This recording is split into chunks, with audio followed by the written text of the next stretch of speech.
बहुत हुआ सामान बेटा, बहुत हुआ सामान, बहुत हुआ सामान। नमस्कार भाई साहब। जब हम लोग मतलब अपने घर से बाहर कहीं जाते हैं, दूसरे शहर में जाते हैं, दूसरे देश में जाते हैं, तो हम लोग नाम कमाने जाते हैं, इज्जत कमाने जाते हैं। और एक हमारी ये अंजना ओम कश्यप है, ये अमेरिका गई हुई है बेइज्जती कराने के लिए। भाई साहब, एक बेइज्जती करवा लो, दो करवा लो, चार करवा लो, दर्जनों बेइज्जती करवा चुकी है। अब भाई इतनी ही बेइज्जती कराना था तो अमेरिका जाने की क्या ज़रूरत थी? बगल में दिल्ली बॉर्डर में चली जाती, वहाँ पर किसान आंदोलन में इतनी बेइज्जती तो बेचारे वो लोग भी कर देते हैं आपकी। क्या बेइज्जती करवाई है? अंजना ओम कश्यप इतना बड़ा नाम, और बेइज्जती कराने में भी बड़ा नाम। वो जो अमेरिका की वो फर्स्ट सेक्रेटरी थी स्नेहा दुबे, उनके कमरे में घुस गई। ऐसे घुस गई भाई साहब जैसे पड़ोसन के यहाँ कटोरी लेके शक्कर मांगने गई हूँ।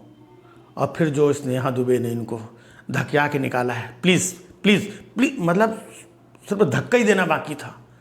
इतनी बेइज्जती, मतलब ऐसे उनको निकाला है वहाँ से स्नेहा दुबे ने, जैसे चित्रा त्रिपाठी को किसानों ने अभी कुछ समय पहले निकाला था। लेकिन एक बात माननी पड़ेगी भाई साहब, ये लोग हैं बड़े मजबूत, बेइज्जती प्रूफ लोग हैं। अगर किसी को अपनी इंसल्ट, बेइज्जती, चीज़ें, बेशर्मी सीखनी हो तो इन लोगों से सीख सकते हैं। आपने कभी देखा होगा कि बियर शॉप के बाहर लिखा रहता है ना कि भयंकर ठंडी बियर, खूंखार ठंडी बियर, घनघोर ठंडी बियर। ये भाई साहब उसी तरीके की बेइज्जती थी, भयंकर, घनघोर, खूंखार टाइप की। लेकिन इन लोगों को देखो चेहरे पे कोई नहीं है। जैसे स्नेहा दुबे ने बोला ना, नहीं प्लीज़ प्लीज़ नहीं मैं समझ गई, आपको जो कहना था वो तो आप पहले कह चुकी हैं, ये हुआ देखा ऐसे निकल गई। कमाल है भाई, इतनी बेइज्जती। वैसे तो इन्होंने 4-6 बेइज्जती जो आप लोगों ने देखी होगी, ये तो लाइव बेइज्जती हुई है। मुझे तो ऐसा लग रहा है कम से कम 1.5 दर्जन बेइज्जती हुई होंगी इनकी। हाँ, ये तो लाइव हो गई, कुछ हो नहीं पाया। बाकी की जो बेइज्जतियाँ हैं, मुझे लगता है अंजना ओम कश्यप दीदी ने अपने सीने में दफन कर ली होंगी, या कैमरे में ही दफन करके रख दी होंगी। मतलब ये जब से गई है तब से बेइज्जती ही चल रही वहाँ पर। पहले आप लोगों ने देखा होगा कि वो एक ढोल बजाने वाला, वो जो वहाँ के कोई म्यूजिशियन वगैरह थे, उनके जाके मुंह में माइक ठूस दिया। बताइए आप कितना एक्साइटेड है, आपको क्या महसूस हो रहा है मोदी जी? उसने क्या 2 टके का जवाब दिया, भाई हम तो ऐसा कुछ नहीं, उत्साह, हम तो इधर बस माल मिला इधर बजाने के लिए आए, अपना ऐसा कुछ नहीं है। वो बेइज्जती हुई। उसके बाद न्यूज़पेपर लेके बैठ गई, पन्ने पलट रही हैं कि कहाँ फ़ोटो छपी है, कहाँ पे कवरेज छपी है। लाइव एक पन्ने में कहीं कुछ नहीं छपा था, वो बेइज्जती कराई भाई साहब। फिर एक अमेरिकन सज्जन को पकड़ लिया, लंबे से थे, टॉल से, है ना, उनको पकड़ के वो अंग्रेजी में बोल रहा था बेचारा कि उन्होंने हिंदुस्तान में इतना गरीबी बढ़ रहा है। और ये यार मतलब वो भी लाइव बेइज्जती करवाई।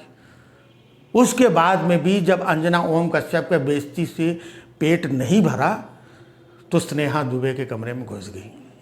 फिर जो धकिया के निकाला गया उनको पूछिए मत। इतनी बेइज्जती कौन करवाता है? हमको लग रहा है कि बाकी लोग तो किसी अपने काम से गए होंगे, ये सिर्फ बेइज्जती करवाने गई थी। भाई अगर नाम न करो तो बेइज्जती तो मत करवाओ।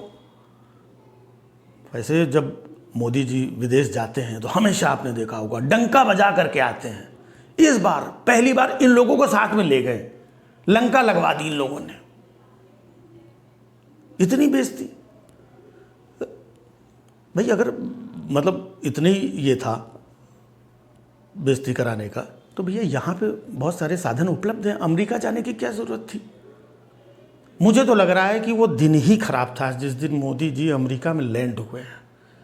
तो वहीं से काम शुरू हो गया। मोदी जी अमेरिका में लैंड हुए, जहाज़ से नीचे उतरे, और जो बाइडेन को देखो, उन्होंने अपने किसी जूनियर टाइप के, मनोज तिवारी टाइप के आदमी को भेज दिया मोदी जी को लेने के लिए। और उसके बाद में बेइज्जती का जिम्मा अंजना ओम कश्यप ने अपने कंधे पर उठा लिया, घूम घूम करके इधर उधर बेइज्जती करा रही। और जहाँ पे मेन प्रधानमंत्री की मीटिंग चल रही थी, वहाँ तो इनको फटकने तक नहीं दिया गया। ये तो बस इधर गली नुक्कड़ चौराहे, ये ढोल वाले और ये आदमी, यहीं पे इनकी बेइज्जती हो गई। वहाँ तो इनको फटकने का मतलब यही नहीं था। आपने देखा किसी ऑफिशियल जहाँ पे मीटिंग ये तो बस ऐसे ही इधर उधर पिकनिक स्पॉट में अपने बेइज्जती करवा के खुश। हमारी तो यही हो गई, वहाँ जाने की क्या जरूरत है इतनी बेइज्जती। मुझे तो लग रहा है जिस हिसाब से इस बार अंजना ओम कश्यप ने बेइज्जती करवाई है, मुझे तो लग रहा है कि डर लग रहा है। किस बात का डर? डर भाई साहब इस बात का कि अगली बार कहीं मोदी जी बाहर जाएं, रवीश कुमार को लेके ना चले जाएं यार। भाई साहब कितना डर वाली बात है। सोचो रवीश कुमार अगर चले गए है तो बाहर दूसरा तो कोई बेइज्जती कर ही नहीं पाएगा। हाँ नहीं मतलब कैसे पॉसिबल है ये। लेकिन भाई साहब अगर सोचो ये लोगों के होते हुए रवीश कुमार अगर चला गया कभी, तो हम लोग तो कहीं मुंह दिखाने लायक नहीं बचेंगे। सिर्फ इतना ही कहेंगे, अंजना दीदी, चित्रा दीदी, क्या बेइज्जती करवाते हैं आप लोग, क्या हिम्मत देते हैं, क्या हौसला देते हैं। आपसे सीखने वाला है कि बेइज्जती कैसे करवाई जाए, बेशर्मी से कैसे जिया जाए।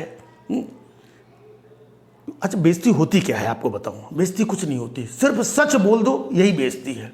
और ये लोग ना सच बोलते हैं ना सच सुनते हैं, तो जिसने सच बोल दिया बेइज्जती हो गई।